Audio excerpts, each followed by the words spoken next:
दासांचा हरिणी विठोबा, दासांचा हरिणी विठोबा, दासांचा हरिणी.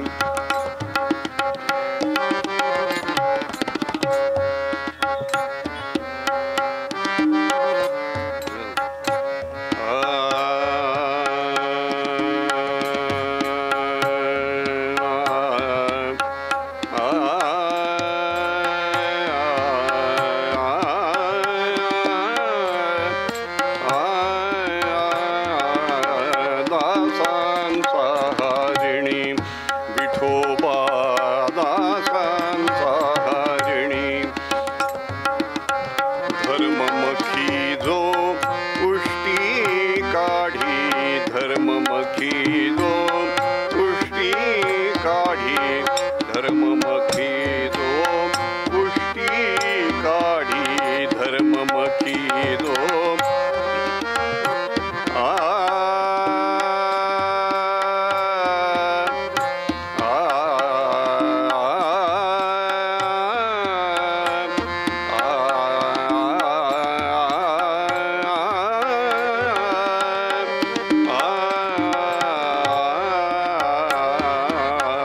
धर्ममखी जो पुष्टी काढी धर्ममखी जो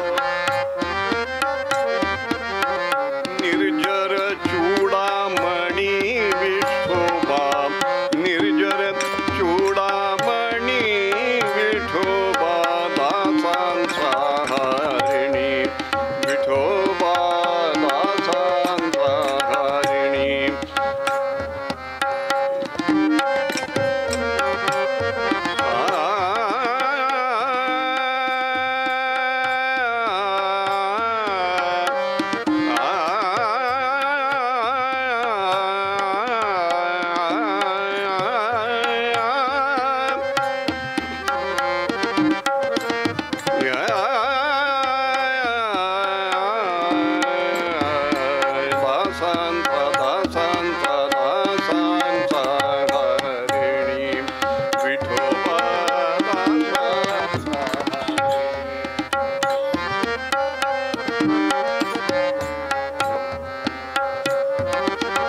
नंदवधू करी बंधन दावे नंदवधू करी बंधन दावे नंदवधू करी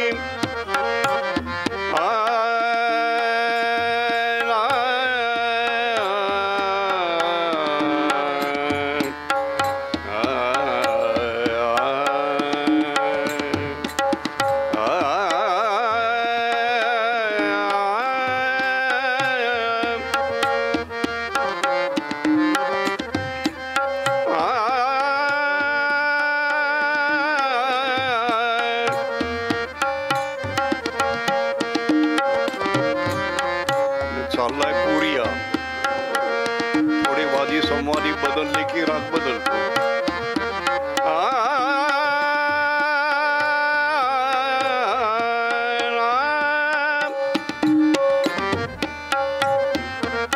सर्वांच्या परिचयाची स्वर गंगेच्या काठावरती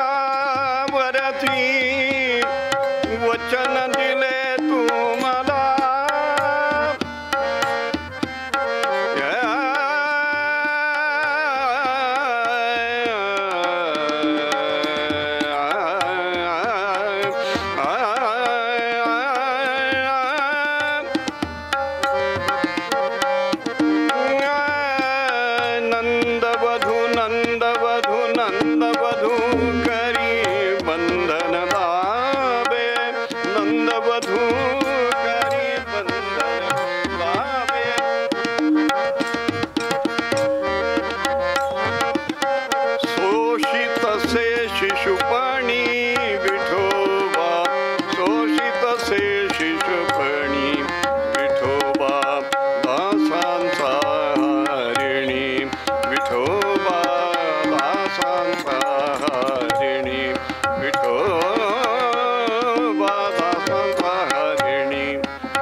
रक्षणी विठोबा दासांचा हारिणी विठोबा दासांचा हारिणी विठोबा दासांचा हारिणी विठोबा दासांचा हारिणी विठोबा दासांचा हारिणी विठोबा दासांचा दासांचा दासांचा दासांचा हारिणी विठोबा दासांचा दासांचा दासांचा हारिणी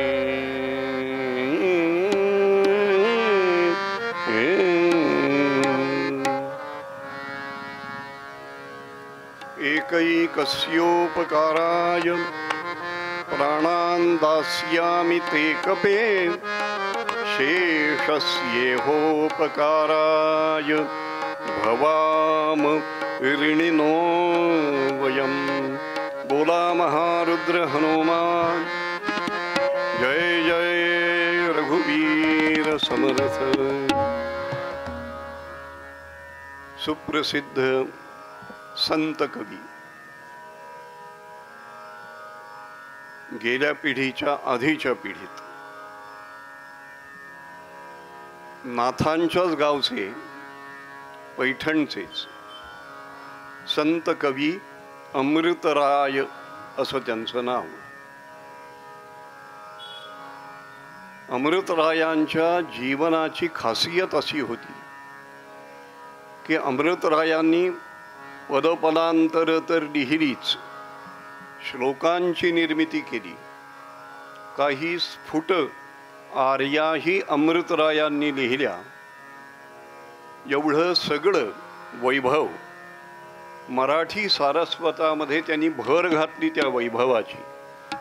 पण अमृतरायांच्या काव्यामध्ये दोन काव्य प्रकार आढळतात, ते त्यांच्यापासूनच सुरू झाले मराठीमध्ये। कोणते तर मराठीमध्ये जी गझल आज गायली जाते ती गझल अमृतरायांनी सुरू केली। आणि कटाव म्हणून जो प्रकार आहे तो कटाव नावाचा प्रकार अमृतरायांनी लिहिला। कटाव ना म्हणजे काय, थोडक्यात वर्णन करण्यापेक्षा दाखवतो म्हणून। कसं असतं ते, बल्लाळासह मुळे पातळी बल्लाळासह मुळे पातळी वन प्रदेश बल्लाळासह मुळे पातळी वन प्रदेशा बघतारमणी हिंदत हिंदत ताल कमारी सघन वृक्षराजी पुढे लागली पुष्पभराने तीही लवली अतिथी स्वागता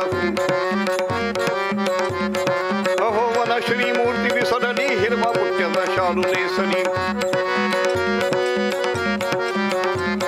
बालभक्तांसवेदी ही निघाली प्रभू पूजे स्तव ऐसी गमनी प्रभू पूजे स्तव ऐसी गमनी हो। हा कटाव नावाचा प्रकार काव्यातला भराभर भराभर भराभर जलद लयीमध्ये वर्णन पुढे न्यायचं आणि त्या वर्णनामध्ये सुद्धा यमक अनुप्रासांची रेलचेल करायची, वर्णन शैली तर दर्शवायचीच। हा सगळा प्रकार संत कवी अमृतरायांनी मराठीमध्ये आणला। आम्हा नारदीय हरदासी कीर्तनकारांवर जे उपकार आहेत ज्या संतांचे ज्या कवींचे, त्यामध्ये अमृतरायांचं नाव घ्यावंच लागतं। किंबहुना नारदीय संप्रदाय हरिदासी संप्रदाय हा एकच संप्रदाय असा आहे कीर्तनातला की ज्यानं मराठी भाषेतली विविध वृत्त टिकवलीत आणि आजही कीर्तनात गायली जातात असा एकमेव संप्रदाय, श्रीमंत संप्रदाय जर कुठला असेल कीर्तनातला तर तो नारदीय संप्रदाय। जय जय रघुवीर समर्थ। ते संत कवी अमृतराय आपल्याकडे दर 3 वर्षांनी अधिक मास येतो का नाही? आपण काय करतो, अधिक मासामध्ये काहीतरी व्रत वैकल्य असं काही करतो. कोणी ब्राह्मण भोजन, कोणी अतिथी भोजन, कोणी दंपती भोजन. मध्ये तर मी ऐकलं 33 दंपती इथे जेवायला घातले पुण्यात. पण कसे? बाप, आजा आणि नातू. म्हणजे नातू आणि त्याची बायको, मुलगा आणि त्याची बायको, आणि स्वतः आणि त्याची बायको. आणि विशेष असं की पुणे तिथे काय उणे न्याय या न्यायाला अनुसरून पुण्यामध्ये अशी 33 मेवणं मिळाली. जय जय रघुवीर असो. अधिक मासामध्ये आम्ही वेगवेगळी व्रत, वेगवेगळी वैकल्य वगैरे करतो आम्ही. अमृतरायांचं व्रत काय होतं? अमृतराय दर 3 वर्षांनी आपलं घर लोकांकडनं लुटवत असत. घर लुटवत असत. कल्पना करा आजच्या काळात. अहो 3-3 वर्ष कष्ट करून मिळवलेलं जे काही, बरं ते काही भिडेबुवाला मिळालेलं नव्हतं, ते अमृतरायांना मिळायचं. भिडेबुवाची गोष्ट असती तर वेगळी, नेलं असेल लुटून, काय मिळणार घरात? जय जय रघुवीर समर्थ. पण अमृतरायांच्या घरात ते सगळं लुटवत असत. आणि 3 वर्षांनंतर पुन्हा तेवढं घरामध्ये भरलेलं असे. ही कुणाची कृपा? तर ही कृपा फक्त एका विठोबाची, गोपाळ कृष्णाची कृपा, असं लक्षात घेतलं अमृतरायांनी. आणि अमृतराय म्हणाले, हे सगळं तो का देतो मला? त्याचं कारण मला कळलंय. एकतानतेनं, एकाग्रतेनं, एकनिष्ठेनं, एक भावानं त्याची जर उपासना केली, त्याला जर भक्तिप्रेम दिलं, तर तो एकाच्या जागी लाखानं देतो. एकाच्या जागी लाखानं देतो. मराठीत सांगू, लक्षात राहिलं तर एकाच्या जागी लक्षात देतो. मंगलमूर्ती मोरया. पण एक आहे की तेवढं प्रेम, निष्कलंक प्रेम, निर्व्याज प्रेम. निष्कलंक प्रेम म्हणजे काय? तर ज्याला कशाचाही कलंक नाही, दोष नाही, असं प्रेम. आणि निर्व्याज प्रेम म्हणजे काय? व्याज म्हणजे कपट. ज्या प्रेमामध्ये कुठलंही कपट नाही, असं प्रेम जर त्याच्यावर केलं तर परिणाम काय? तो परिणाम सांगताना आजच्या मूळ पद्यात कविराज अमृतराय सांगतात, विठोबा दासांचा हारिणी, विठोबा दासांचा हारिणी. विठोबा दासांचा हारिणी. त्याचं दास होणं महत्वाचं आहे. त्याचा दास होणं महत्वाचं आहे. आम्हाला दास व्हायची सवय नाही का? दास व्हायची सवय नाही का? आहे तर जीवनभर दास्यत चाललेलं आहे.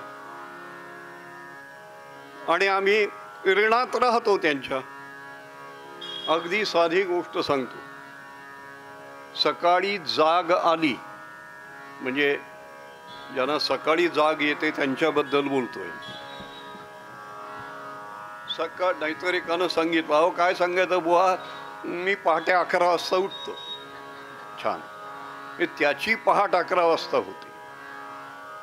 सकाळी जाग आल्यानंतर प्रार्थना काय आहे? ते कराग्रे वसदे वगैरे आहे. त्याच्या पुढे समुद्र वसने देवी पर्वतस्तन मंडले विष्णुपत्नी नमस्तुभ्यं पादस्पर्शं क्षमस्व मे. त्या भूमीला नमस्कार आहे. कराच्या अग्रावर लक्ष्मी आहे, मध्ये सरस्वती आहे. पुस्तकं आहेत. करमूले तू गोविंद, शंका आमची तिथेच आहे की करमूलात गोविंद का. कोणाला आली असेल शंका तर बघा, नसेल तर भिडेबुवांनी शंका उपस्थित केली. करमूले तू गोविंद हा, तिथेच गोविंद का. तुमच्या विचारासाठी प्रश्न सोडून देतो आणि पुढे जातो. समुद्र वसने देवी, हे देवी भगवती पृथ्वी क्षमे क्ष्मे धरित्री, मी तुला नमस्कार करतो. का? अगं तुझ्या ऋणात आहे मी. तुझं फार मोठं ऋण माझ्यावर आहे. काय ऋण आहे? मी जमिनीवर उभा राहिलो तरच मी काही कार्य करू शकेन.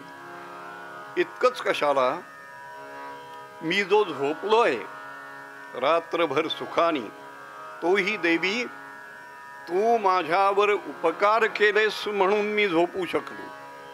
आता पाय लावतोय तुला. अहो अगदी साधी गोष्ट आहे. जाता जाता बसल्या बसल्या एखाद्याला पाय लागला तर आपण नमस्कार करतो. का? तो देवाचा अंश आहे, देवांश आहे. देवाला नमस्कार करतो आपण, त्या व्यक्तीला नमस्कार करत नाही.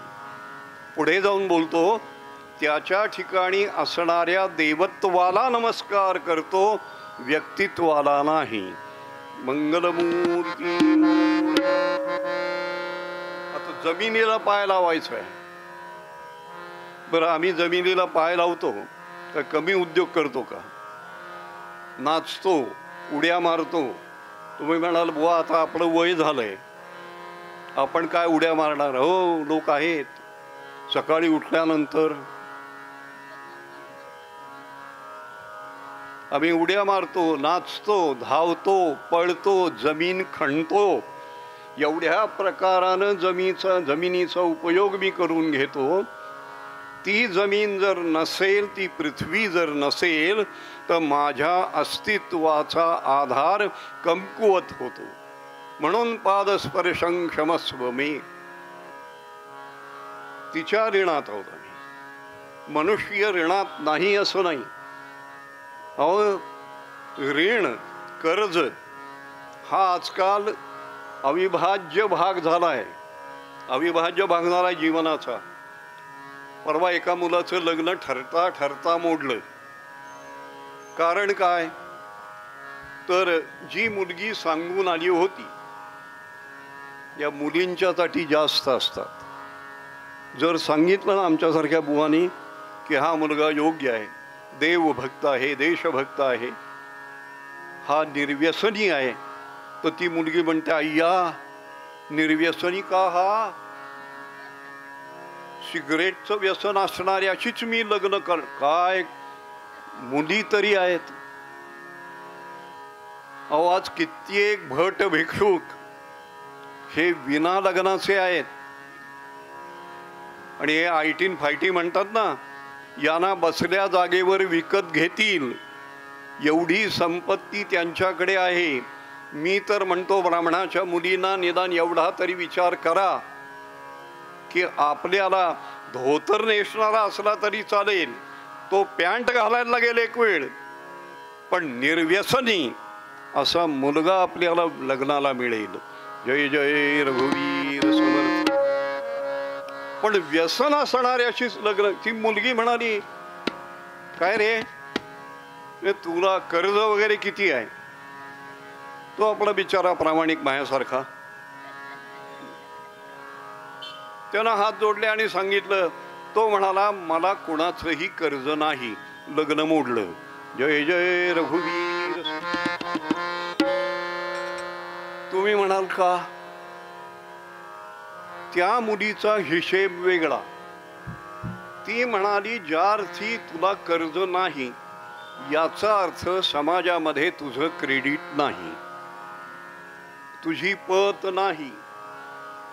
आता मला सांगा, कर्ज फेडणं, कर्ज डोक्यावर असणं ही योग्यता आहे का? निष्कर्जी असून दुसऱ्याला पोसण्याची ताकद आहे ही योग्यता आहे. पण समाजाचा आजकाल दृष्टिकोनच बदललेला आहे. आणि काही वेळा समाजाला जीवन जगण्यासाठी ऋणी राहावं लागतं, ऋणात राहावं लागतं. राजदास्य आहे, राजाचं दास्य आम्ही करतोच, त्याच्या ऋणात आहोत. आता तर नक्की आहोत. दास्य आहे ना, त्या दास्यातनं मुक्त होण्याचा एक मार्ग आहे. आता 13 मेला, बरं 13 मेला तो मार्ग आहे. तुम्हाला मी मुहूर्त सांगून ठेवतो. देवाच्या, देशाच्या, धर्माच्या दास्यातनं मुक्त व्हायचं असेल तर जो कुणी देश, देव, धर्म, आई, वडील हे टिकवा असं सांगणारा आहे, त्याच्या नावापुढचं बटन दाबा. अमुक पक्षाचं म्हणून मी सांगत नाही. जय जय रघुवीर. बोट काळं करून घ्यायचंच आहे ना, कलंक लावून घ्यायचाच आहे ना, बोटाला का होईना, ओठाला नाही तर बोटाला. मग तो कलंक त्याच्या नावाने लावून घ्या. मंगलमूर्ती मोरया. राजदास्य, राजाचं दास्य. पण राजाचं दास्य कितीही प्रामाणिकपणानं केलं तरी सुद्धा राजाची मर्जी केव्हा फिरेल सांगता येत नाही. म्हणजे राजदास्य केलं तरी देखील भय आहे. बरं, कुटुंबदास्याच्या बाबतीत बोलू नका. आई वडील म्हणतात आम्ही आतापर्यंत चालवले ते सगळे देवधर्म तुम्ही चालवा. बायको असते, बरं पुन्हा प्रेम प्रकरणातनं आलेली, कॉलेजच्या अगदी पहिल्या वर्षापासून आमचं तिचं जमलं होतं. I love you, I love you, I love you. तिथे आयही राहत नाही, यूही राहत नाही, लव वल्लीकडेच. तिला घरात आणलेलं, ती म्हणते काय सांगावं, हे आणा, ते आणा, ते आणा, ते आणा, ते आणा, ते आणा. आता आणे जरी बाहेर गेलेले असले, आणा जरी नसला चलनात, तरी जनमणती जयाला देणे काही असेना, परिनिव निज युवतीचा एक आणा चुकेना.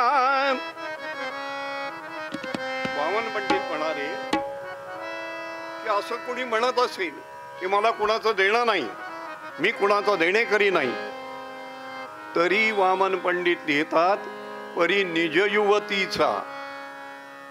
बरं, महत्वाचं आहे, तिथे बोलण्यासारखं आहे. निज युवतीचा एक आणा चुकेना. तर निज युवती सोडून परयुवती जर आली तर तिची किती आणे चुकवायचे. मंगलमूर्ती परी निज एक आणा. तो चुकवत नाही. मुलं बाळ म्हणतात बाबा आता मे महिना आहे, मे महिन्यात जरा कोकणात जाऊ आंबे खायला. कुणी पोरं म्हणतात आम्हाला पोहायच्या क्लासला घाला. आमच्याकडे येतात, कीर्तन शिकवायचंय मुलाला. पण पालकांच्या उड्या किती. त्याला कीर्तनाचा क्लास असतो, पोहण्याचा क्लास असतो, लाठीकाठीचा क्लास असतो, याच्या व्यतिरिक्त जर्मनचा क्लास असतो, शिवाय शाळेतल्या विषयांचा क्लास असतो, या व्यतिरिक्त संस्कार वर्ग असतो. काय सांगावं, एवढं सगळं करायचं आणि त्याला कीर्तन आलं पाहिजे. मी म्हणतो बाकीचं सोडा आणि फक्त कीर्तन करा. नाही, मग उत्तर त्यावर एक आहे, एक काहीतरी जमेल. सगळं करून ते नाही जमायचं. मग पोरं म्हणतात मला ट्रिपला न्या, मला इकडे न्या, मला तिकडे न्या. मुलाबाळांचे हट्ट, त्यांचं देणं आहे, त्यांचं दास्य आहे. हे सगळं दास्य करत असताना जर आम्ही कुठे कमी पडलो तर आईबाप म्हणतातच का नाही, आमचं पोरगना जन्म दिला खरा पण काही उपयोग नाही. बायको म्हणतेच बरं, बायकोच्या म्हणण्यामधला फरक, बायकोच्या म्हणण्यामधला फरक, बोलण्यातला फरक आपल्याला लक्षात येतो. तुमच्या येतो का नाही मला माहिती नाही, माझ्या पूर्ण लक्षात आला म्हणून सांगतो. सुरुवातीला अहो अहो आणखीन एक 5 वर्ष झाली की ऐकलत का, जरा वरची पट्टी. त्याच्या पुढे गेल्यानंतर मी काय म्हणतीये, आपण म्हणतो तू काय म्हणतेस तेच ऐकलंय आतापर्यंत. आणि शेवटी कान फुटले का, जय जय रघुवीर समर्थ. क्रमाक्रमानं भावना ही बदलत जाते. मला सांगायचं एवढंच, भावना बदलत जाते. आम्ही दास्यामध्ये चुकलो, आम्ही कर्तव्य करण्यामध्ये जर चुकलो तर आम्हाला ही फळं भोगावी लागतात. एवढंच आपल्याशी बोलायचं आहे. आणि त्याच्या पलीकडे जाऊन घरात कुणी ऐकत नाही, घरात कुणी किंमत देत नाही, मग समाजदास्य. चौकात येऊन भारत माता की जय, घरची माता रडतीये आणि भारत माता की जय म्हणतोय. घरची माता बंधनात आहे आणि भारताला मुक्त ठेवा, मुक्त ठेवा. अरे वेड्या, तिथपासून इथपर्यंत ये ना. बरं, समाज हा काय सामान्य समजलात काय तुम्ही? समाज सामान्य समजलात? तसं नाहीये. समाजासाठी काम करणारे जे आहेत त्यांना आत्यंतिक हाल अपेष्टा भोगाव्या लागल्या. ज्ञानोबा माऊलींपासून तो फुल्यांपर्यंत, ज्योतिबा फुल्यांपर्यंत अनेकांना हाल अपेष्टा भोगाव्या लागल्यात. आता त्यांचे फोटो लावतात, जयंत्या मयंत्या सगळं करतात, फोटोला हार घालतात. त्यांच्या नावाने काय मिळेल ते नाही, हवं असेल ते खातात. हे सगळं कुणाच्या बळावर? त्यांच्या बळावर. पण समाज म्हणून जर पाहिला तर या समाजाला आपण कायम संतुष्ट ठेवू असं कुणी सांगू नये. जो समाज, अहो समाजाकडे दोनच जागा असतात, दोनच जागा असतात. एक तर डोक्यावर, नाही तर पायाखाली. डोक्यावर ज्याला घेतलाय तो जड झाला की त्याची जागा ठरलेली आहे पायाखाली.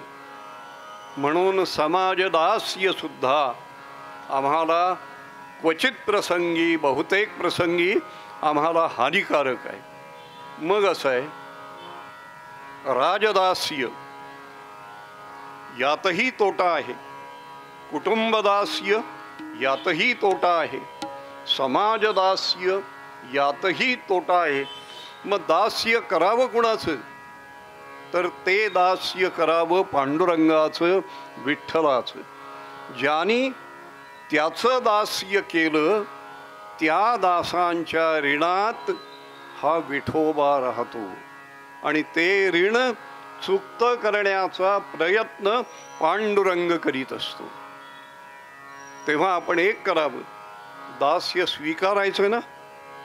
मग स्वीकारायचं असलं दास्य तर एका परमात्म्याचं दास्य स्वीकारावं. दास्य, अधिक बोलत नाही, वेळेची परवानगी नाहीये. देवाचं दास्य करणं म्हणजे काय? तर मंदिरं बांधणं, चढतं वाढतं वैभव सांभाळणं, ते वैभव वाढवणं, देवाची पूजा अर्चा करणं, देवाच्या नैवेद्याला, देवापुढे असणाऱ्या दिव्याला जे काही तेल लागतं, काही अन्नपदार्थ नैवेद्याला लागतात ते देणं. याच्याही पेक्षा देवळामध्ये आल्यानंतर जे आवार आहे, या आवारामध्ये झाडं लावणं, पाणपोई निर्माण करणं इत्यादी प्रकारानं सेवा करणं हे देवाच्या दास्यात मोडतं. आणि असं दास्य जो करतो त्या दासाच्या ऋणामध्ये भगवान राहतो. पण म्हणजे बुवा तुमच्या म्हणण्याचा अर्थ असा आहे का देवानी आमचं ऋणी व्हावं म्हणून हे सगळं करावं? तसं नाहीये. देवानं प्रसन्न राहावं, हे सगळं निर्माण करणारा जो देव आहे, परमेश्वर आहे, तो परमेश्वर प्रसन्न असावा यासाठी हे सगळं करावं. त्याचा परिणाम फक्त मी सांगितला की त्याचा परिणाम तो भगवान आपला ऋणी होतो. रामायणातला प्रसंग आहे. प्रभू रामचंद्र अयोध्येला परत आले आणि सिंहासनाधीश्वर भगवान श्री रामचंद्र त्यांच्या समोर ज्यांनी ज्यांनी सेवा केली होती त्यांचा सत्कार चाललेला होता. सत्कार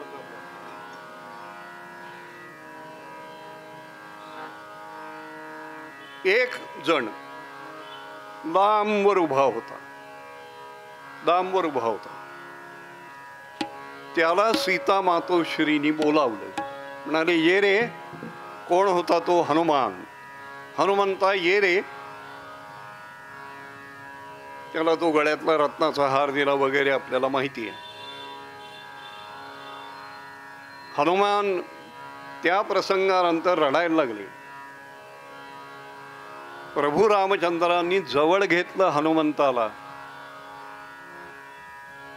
हे बघ, हे मारुतीराया, आंजनेया, वायुसुता, मी एक करतो बघ. काय आहे? तुझा एक एक उपकार हा लाख मोलाचा आहे. एक एक उपकार लाख मोलाचा आहे नव्हे. एक एक उपकार जर आठवला तर त्या उपकारातनं उतराई होण्यासाठी मला एक एक प्राण द्यावा लागेल. एक एक प्राण द्यायला लागेल. एकैकस्योपकाराय प्राणान् दास्यामि ते कपे. एक एक उपकार. एक उपकार आठवला, एक प्राण दिला. दुसरा आठवला, दुसरा प्राण दिला. असं किती उपकारातनं उतराई होता येईल? 5च.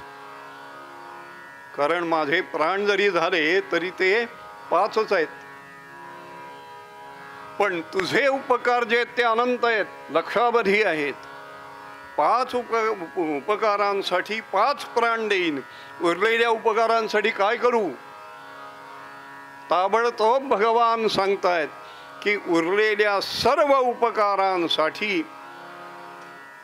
शेषस्येहोपकाराय भवाम ऋणिना वयम.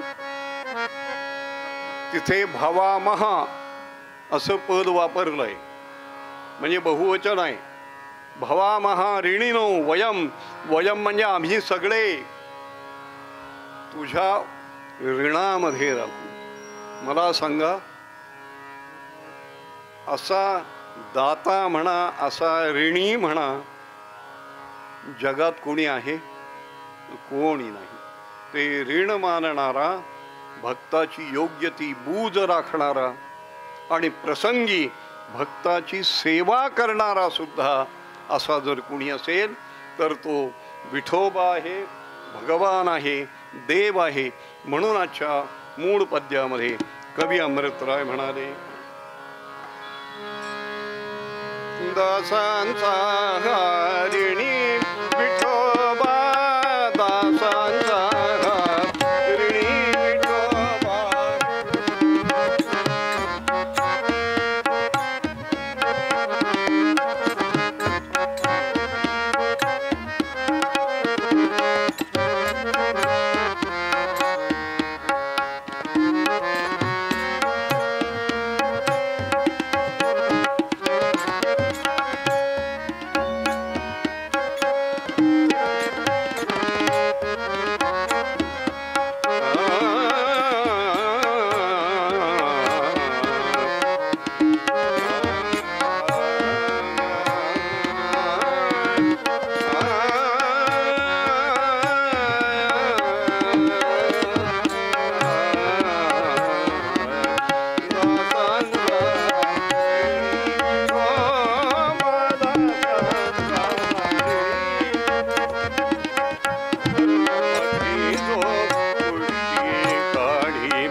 कीर्तनाच्या पद्धतीप्रमाणे सर्वांनी टाळ्या वाजवत भजन करायचं.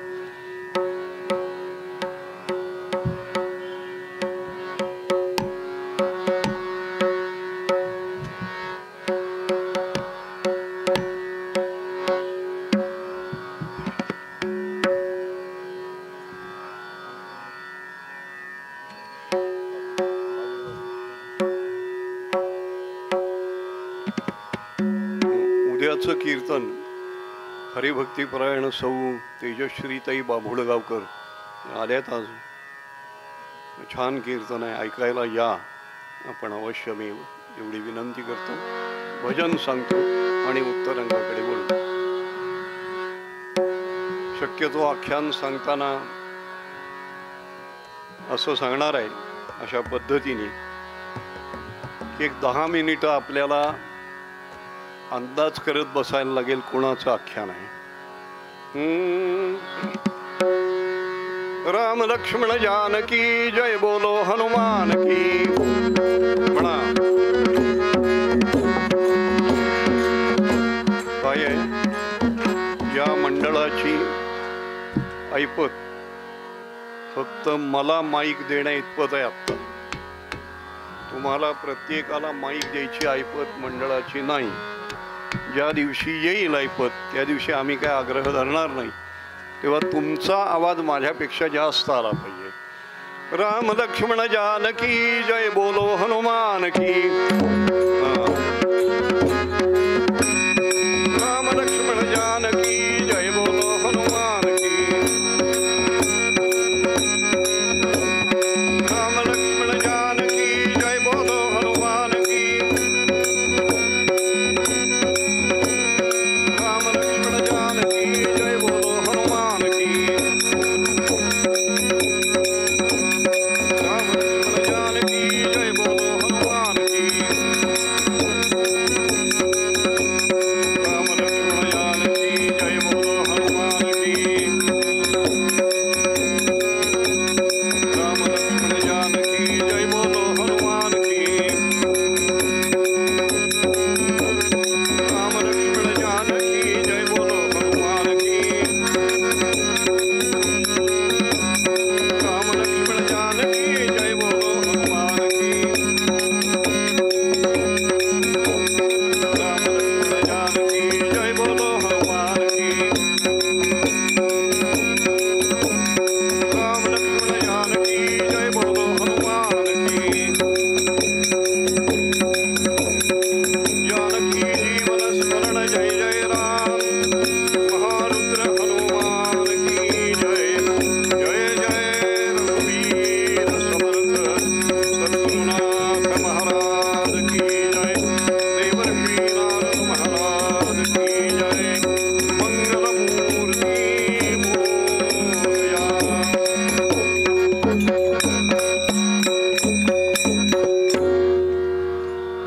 2 दिवस झाले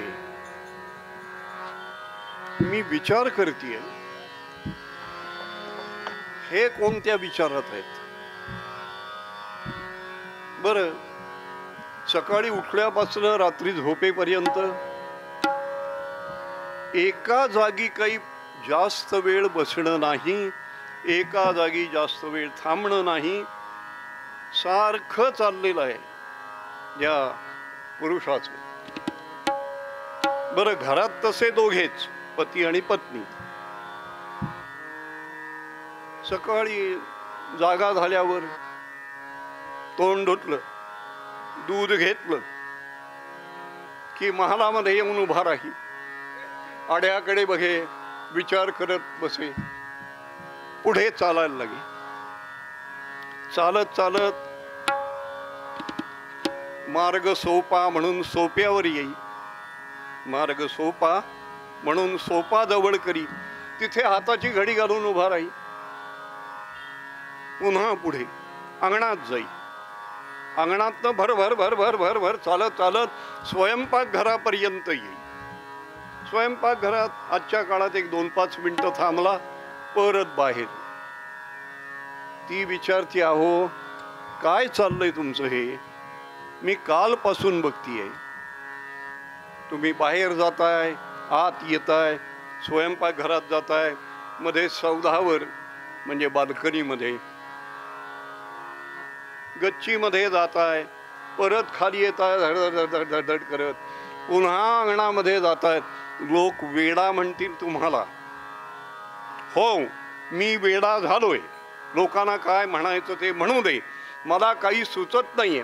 अहो पण काय प्रश्न आहे तुमच्या मनात तो मला सांगा ना. मला तुझी गरज नाही म्हणजे मला गरज नाही तेव्हा सोड चिठ्ठी कशी द्यायची हा विचार आहे का? अगं नाही, तसं नाही ग. माझ्या मनातला प्रश्न सोडवायला तुझी गरज नाही. बरं मेली, आम्हाला बायकांना काय कळतंय म्हणून विचार सोडल्यासारखा दाखवी, पण पुन्हा बारीक नजर. या वर्गाचं फार बारीक लक्ष नवऱ्यावर. जरा काही वेगळी हालचाल दिसली काय हो, आपण आपलं प्रामाणिकपणे कबूल करावं. या वर्गाशी भांडण, तंटा, वाद विवाद करण्याच्या भानगडीत तुम्हाला सगळ्यांना सांगतो, अनुभवाने सांगतोय, त्या भानगडीत पडू नये. असंच एका नवरा बायकोंचा वाद झाला. नवरा म्हणाला मी चाललो घर सोडून. बायको हुशार, ती म्हणाली जा. याला अपेक्षित नव्हतं.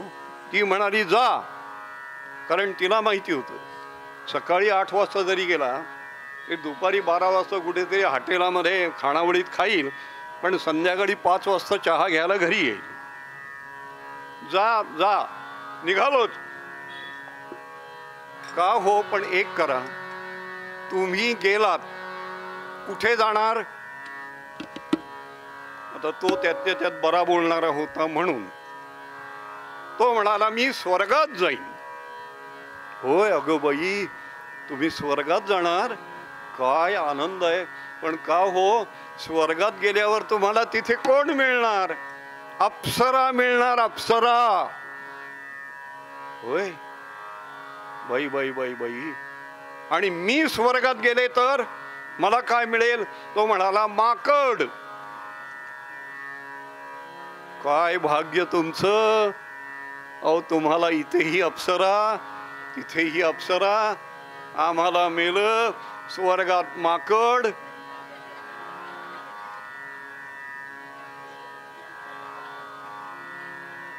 वाद घालण्यात अर्थ नाही.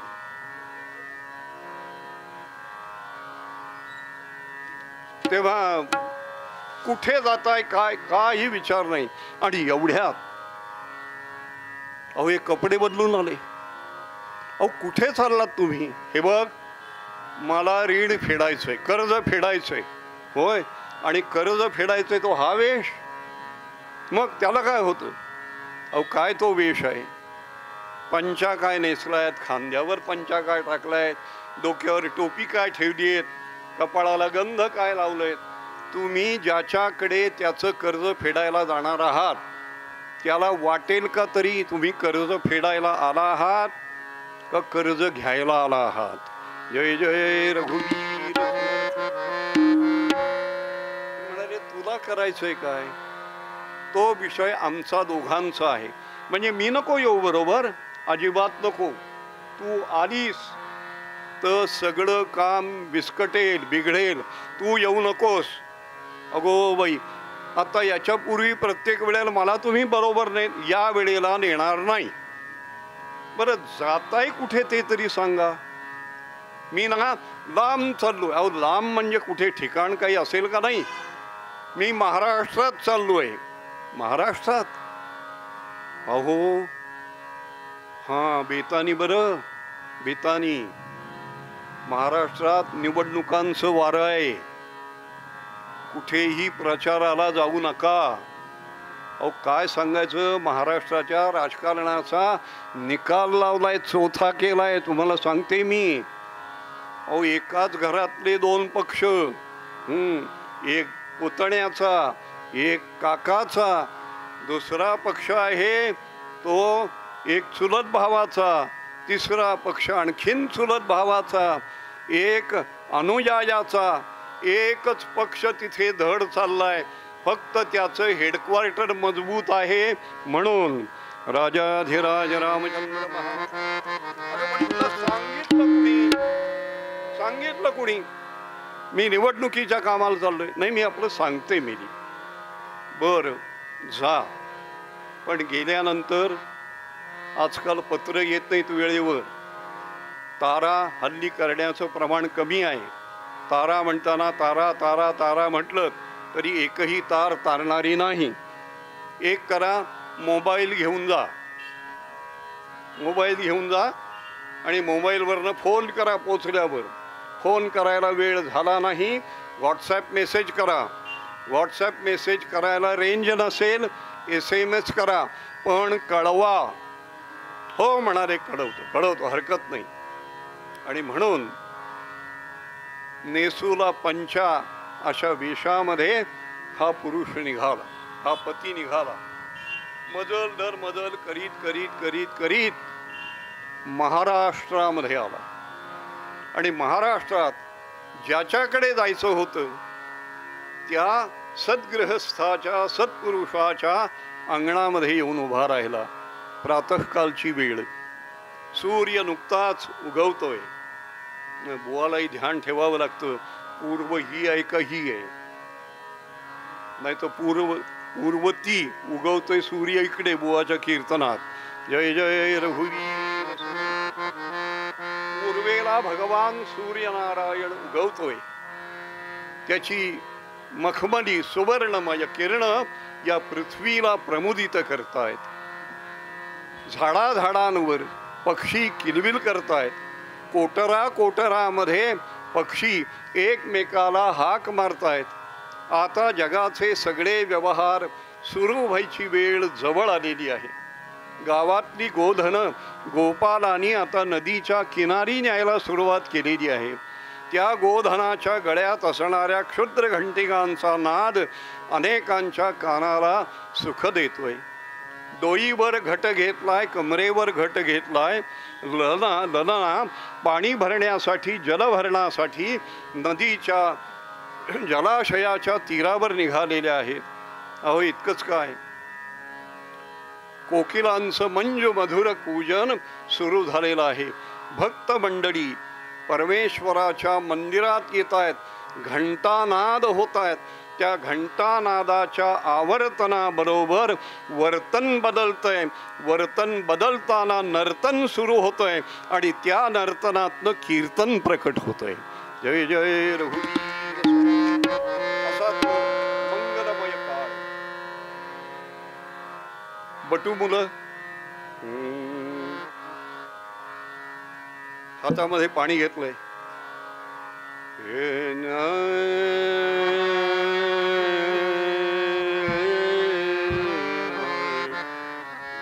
ते जो निधी लोह गोल, ते जो निधी लोह गोल, ते जो निधी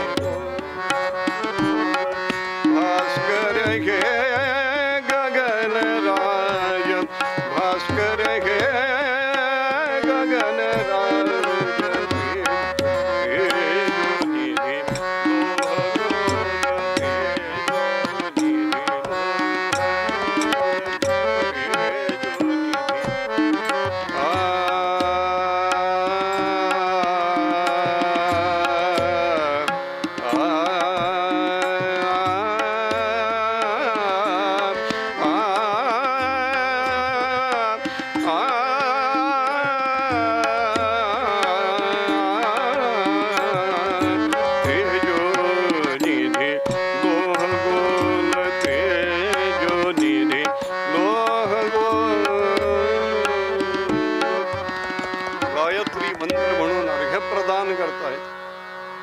गायत्री मंत्राचा जप करतायत. अशा त्या मंगलमय प्रभाती घराच्या अंगणामध्ये आला. अंगण छान सारवलेलं. एका बाजूला गोठा आहे. त्या गोठ्यामध्ये गायी आहेत, वासरं आहेत. आंब्याची वडाची गर्द झाडी त्या घराच्या मागच्या बाजूला आहे. पुढच्या अंगण्यामध्ये एक छान उत्तम उंचीचं ऐस पैस तुळशी वृंदावन आहे. तुळशी वृंदावनापुढे रांगोळी घातलेली आहे. त्या रांगोळीवर एक निरांजन देवतंय आणि त्या शेजारीच या घराचा साधगर नव्हे, चौसोपी वाडा, चौसोपी वाड्याचा मालक उभा आहे. वंदन केलं. महाराज, मी आलोय आपल्या दर्शनाला. या या या, आनंद झाला बरं. या या. सज्जन हो, कुठे घडतंय हे सगळं? अंदाज बांधला असेल तुम्ही. धन्य धन्य गोदावरी नदी, धन्य धन्य गोदावरी नदी, असे पुण्य पावन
अंगणामध्ये आले. हात जोडले, दर्शन झालं. नाथा, बरं वाटलं. पण विप्रवरा, आपण कोण, कुठून आलात? अहो, खूप दुरून आलो, तिकडनं गुजरात मधनं आलो. होय, मग कुठे जाणार आहात आता? नाही, कुठे जाणार नाही, मी तुमच्याकडेच राहायला आलोय. माझ्याकडे राहायला आलात? पण कारण काय राहायला येण्याचं? काही नाही महाराज, ऋण झालंय डोक्यावर, ते फेडायला आलोय. होय, म्हणजे बायका मुलांनी घरातनं तुम्हाला पाठवलं काय बाहेर? छे हो, मग बायका मुलं आहेत का नाहीत? नाही नाही, बायको नाही, मुलं, सगळं खोटंच बोलायचं ना. बायको नाही, मुलं नाही, कोणी नाही मला. बर, नाही तर काय होईल, आज तुम्ही याल आणि आणखीन 1-1.5 महिन्यांनी बाकी सगळं लेणार येईल. येण्याबद्दल नाही, पण खरं काय ते एकदा तोंडावर झालेलं बरं. नाही, मी एकटाच आहे. आता तुमची सेवा करून राहील. अरे बाबा, सेवा करून राहा, पण सेवा करून राहत असताना वेतनाचं काय? तुला किती पैसे द्यायचे? मी व्यवहार व्यवस्थित असला पाहिजे. म्हणजे आजच्या काळात बोलायचं झालं तर नाथांनी त्याला त्याचं पॅकेज विचारलं. मंगलमूर्ती, राहणार, तुम्हाला काय द्यायचं सांगा. यांना हात जोडले. महाराज, अहो काय देणार? नका देऊ, काही नको. आधीच बरंच ऋण आहे, त्यात तुमच्याकडनं पैसा घ्यायचा, ते ऋण वाढायचं. नको नको. मागणे लय नाही मागणे, लय नाही मागणे.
अन्न द्या.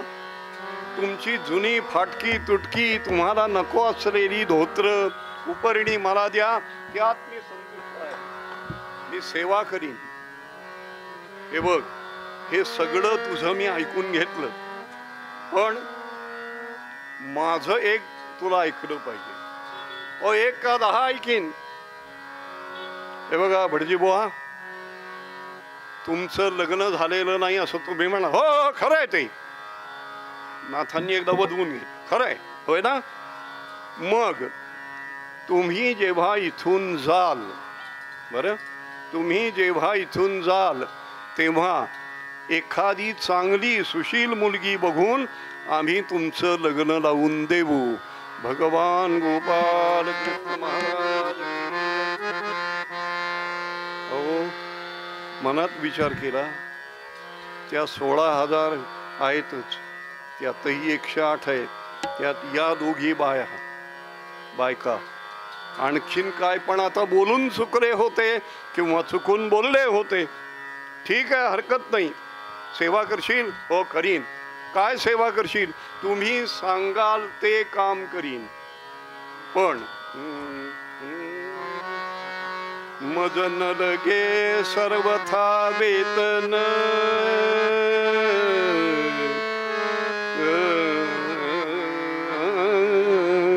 मज न लगे सर्वथा वेतन, उदरा पुरते देजी अन्न, वस्त्रे द्यावी जीर्ण जीर्ण, सेवा करीन सद्भावे. पुन्हा एकदा आपलं म्हणणं त्यांनी सांगितलं आणि झाली सेवेला सुरुवात. सेवेला सुरुवात झाली. काय सेवा करावी? गोदावरी नदीच्या तीरावर पंचपंच उषःकाली यावं, स्नान करावं, संध्या करावी आणि पुन्हा वाड्याकडे परत जाऊन नाथांना स्नानाला घेऊन यावं. नाथांचे जे कोरडे कपडे आता अंगात घालायचे, नेसायचं धोतर, अंगावरचं उपरणं, हे सगळं आपल्याबरोबर घ्यावं. खांद्यावर काय घ्यावी? कावड घ्यावी आणि गोदावरी नदीच्या तीरावर यावं. नाथांचं स्नान झालं की ते कोरडे कपडे नाथांना द्यावेत, नाथांचे कपडे धुवावेत, त्याचे पिळे खांद्यावर टाकावेत, कावड भरावी, खांद्यावर घ्यावी आणि नाथांच्या मागोमाग वाड्यामध्ये यावं. ते जे काही 1-2 रांजण होते ते रांजण यानं भरावी आणि त्याबरोबरच नाथांच्या पूजेला, त्यांच्या पूजा कर्मासाठी लागणारी फुलं तोडून आणावीत, तुळशी आणाव्यात, तुळशीचे हार करावेत, फुलांचे हार करावेत, देवपूजेला लागणारं गंध उगाळून द्यावं. एक दिवस गंध उगाळता उगाळता उगाळता नाथांनी विचारलं, काय रे बाबा, तुझं नाव काय? तो म्हणाला, श्रीखंड्या. वा वा वा वा, श्रीखंड्या, श्रीखंड, काय सुंदर नाव आहे रे. श्रीखंड पोटात गेलं की थंड. श्रीखंड पोटात गेलं की थंड. आणि श्रीखंड म्हणजे चंदन, ते कपाळाला लावलं की शांतता. काय सुंदर नाव आहे श्रीखंड्या. आज कीर्तन आहे आमचं. हो, मग मी कीर्तनाच्या वेळेला झांज घेऊन उभा राहीन. नाथ कीर्तनाला उभे राहत. हा श्रीखंड्या झांज वाजवून आपलंच गुणगान गात असे. कीर्तन झाल्यानंतर सगळ्यांना प्रसाद वाटत असत. नाथ त्यातही मदत करीत असे. नाथ म्हणत, अहो माझ्या हातनं प्रसाद घेण्यापेक्षा श्रीखंड्याच्या हातनं घ्या. हे विचार करत मेकअपमध्ये काही चुकलं का काय, या बाबांनी मला ओळखलं की काय. फलाहार झाला की नाथ दर्भासनावर आडवे होत. मग तुपाची वाटी घ्यावी, वाटीतलं तूप घ्यावं आणि त्या श्री चरणानी रमारमणानी नाथांच्या तळ पायाला तूप लावावं. ते पाय चोळावेत आणि सांगावं मनातल्या मनात, नाथा अहो मी दीन आहे, तुम्ही श्रीमंत आहात. मी लघु आहे, तुम्ही श्रेष्ठ आहात. नाथा अहो किती प्रेम केलं समाजामध्ये, समाजाच्या घटकात. अरे झाड झाडोऱ्यात नव्हे नव्हे जनावरामध्ये सुद्धा मला पाहिलं आणि आजपर्यंत त्या सर्वांवर प्रेम केलं. नाथा अहो असं प्रेम कुणी केलं नाही. हेच ऋण माझ्या मस्तकावर झालं. मी आहे द्वारकेचा पती, द्वारकेचा राणा, हे सगळं खरं. पण आज राण्याला, त्या द्वारकेच्या राजाला कर्ज झालंय, ते हेच सगळं कर्ज झालंय असं म्हणत तो पाय चोळत असे. नाथांना निद्रा लागली की मग भगवान निद्राधीन होत असत. भगवान गोपाल कृष्ण विठोबा दासांचा हारी. असं किती वर्ष झालं? 11 वर्ष पूर्ण झाली. आता 12वं वर्ष अर्ध झालं, जवळपास संपत आलं. त्या तिकडे वाट बघतायत. यांचा मेसेज येईल, हाय येईल, हॅलो येईल. आता आठवण तर करून द्यायला पाहिजे. जेवढ्यात नारायण नारायण नारायण नारायण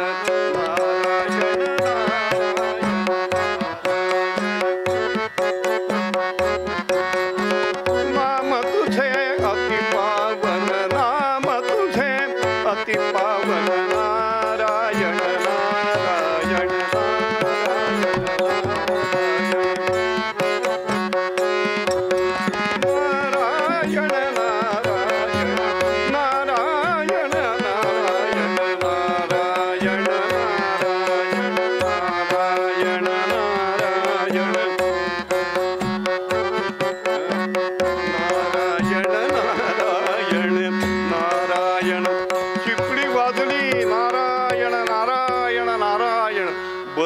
बाई नारद आला, याला कुठे गेले असा विचार मनात यायला नारदाने विचारलं, देव कुठे गेले?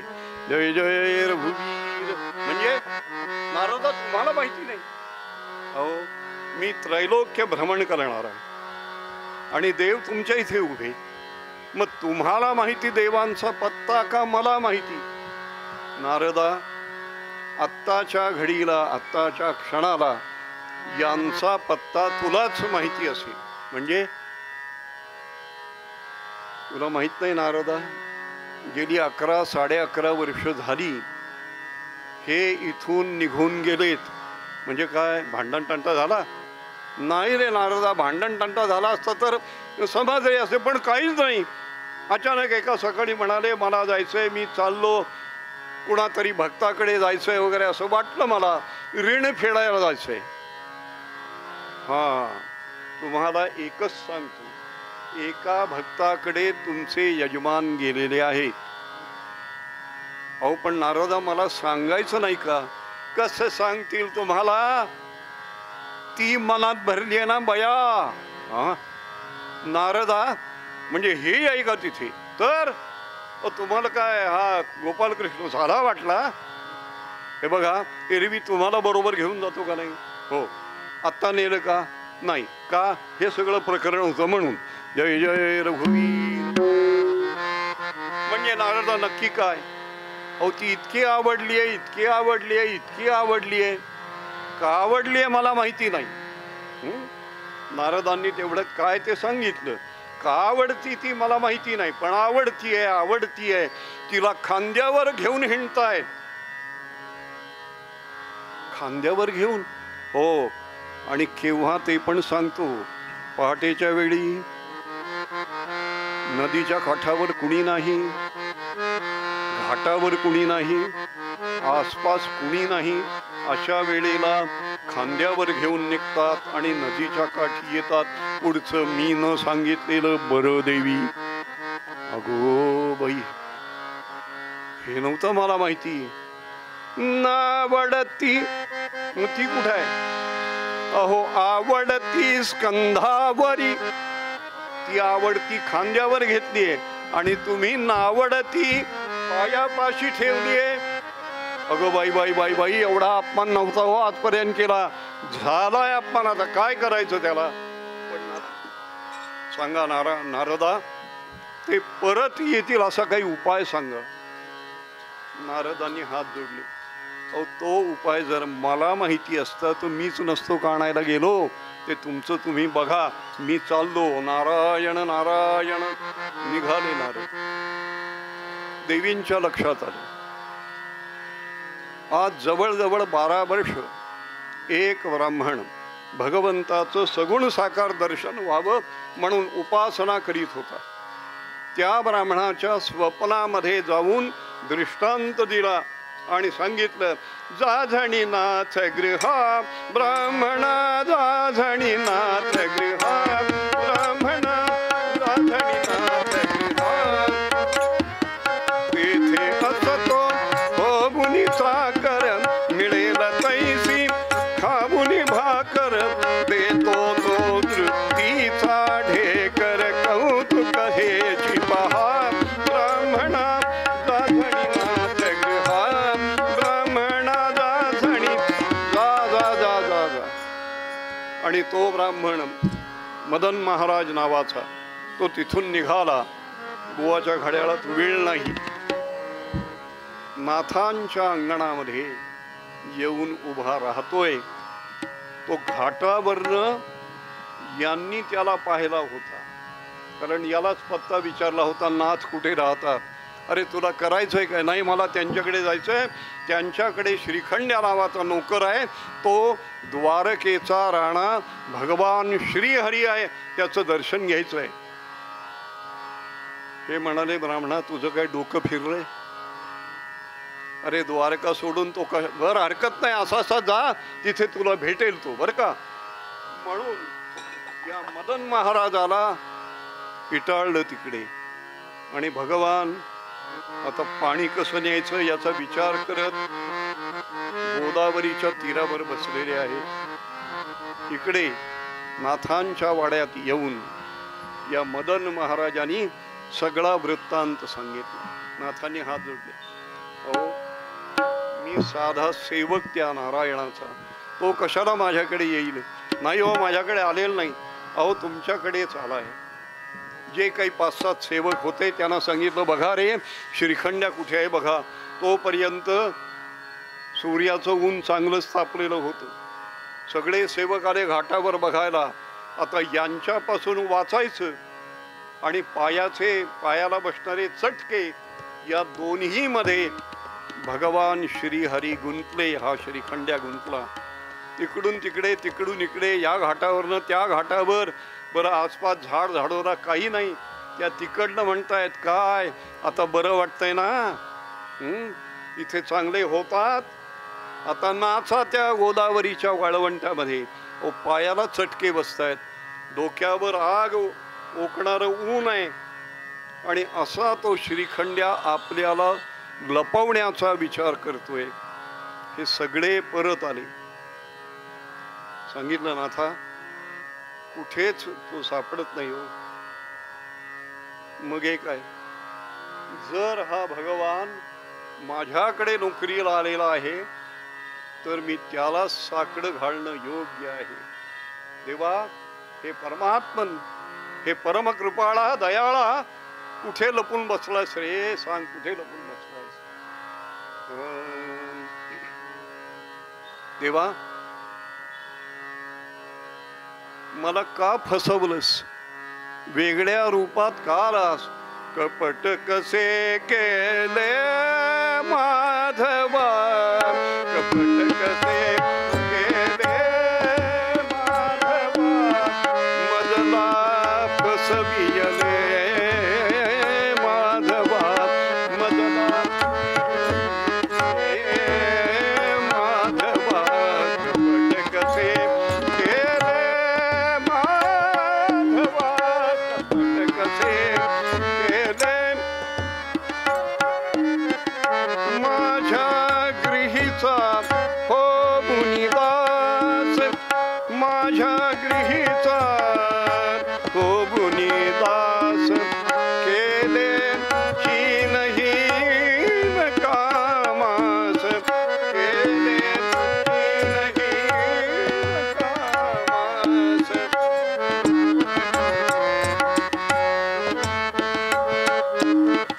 तुझला मी दिधला बहु त्रास, तुझला मी दिधला बहु त्रास, जग जीवना कष्ट गेले. कपट कसे केले माधवा, कपट कसे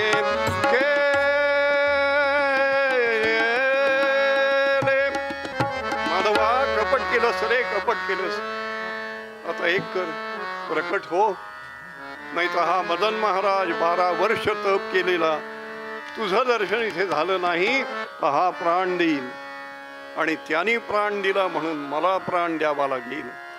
2 भक्तांचा प्राण घेणं तुला योग्य वाटतं का प्रकट होणं योग्य वाटतं? तुला सांग, बोल, बोल रे गोपाळ कृष्णा, बोल.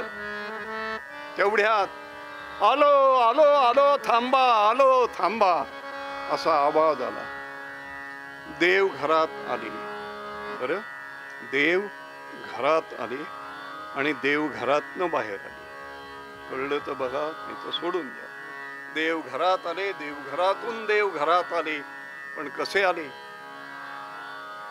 सकलतीची टोपी डोजीस घातली, कावड घेतली खांद्यावरी,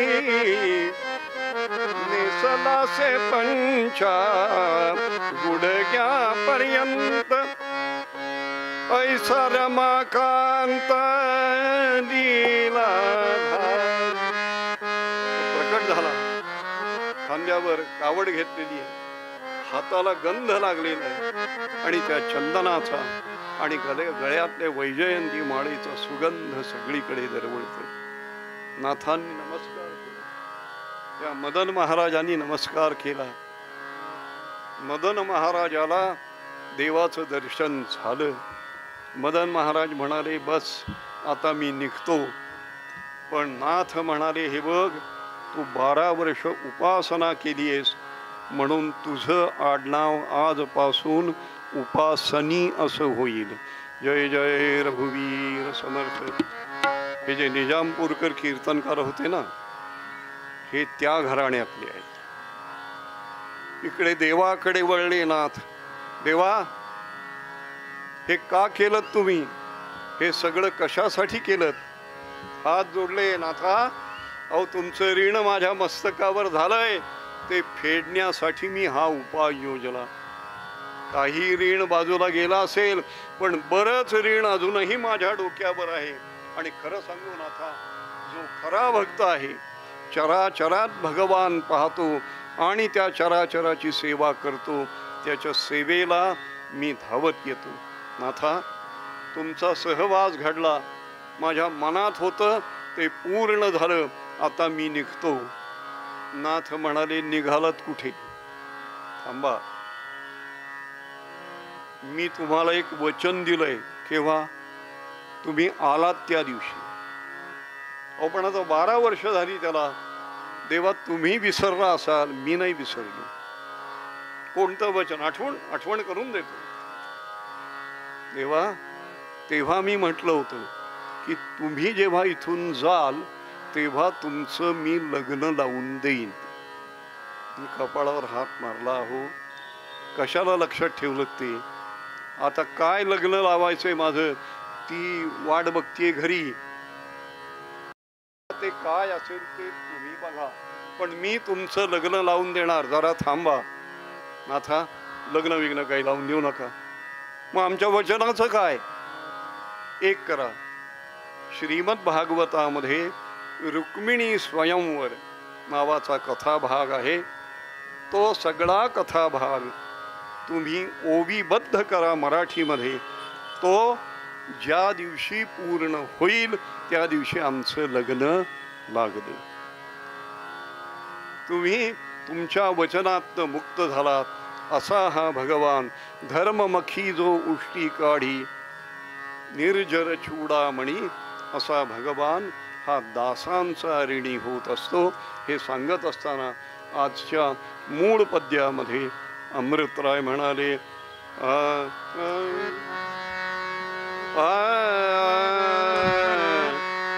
दासांचा ऋणी विठोबा, दासांचा ऋणी विठोबा, दासांचा ऋणी. धर्ममखी जो उष्टी काढी निर्जर चूडामणी, विठोबा दासांचा ऋणी, विठोबा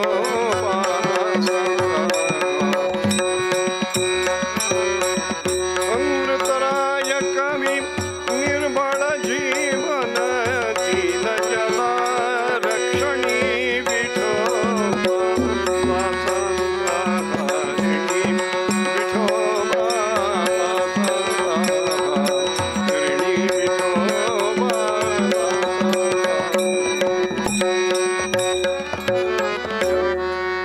केलेली सेवा सद्गुरूंच्या चरणी समर्पित करू आणि तुकोबारायांनी जे मागणं मागितलं ते मागणं मागून मंगलारती करू.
वीरभद्र हनुमान की जय, सद्गुरुनाथ महाराज की जय।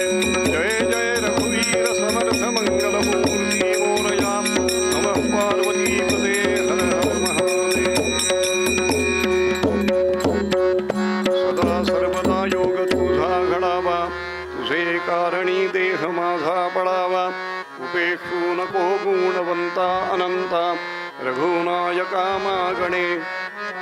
पळ पळ पडत आहे सर्व आयुष्य माझे, वसुनी उदरी माते जाहलो पूर्ण ओझे।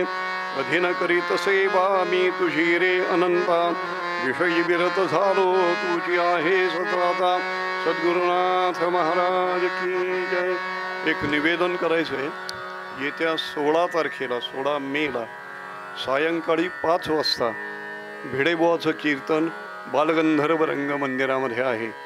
ज्यांना शक्य आहे त्यांनी यावं।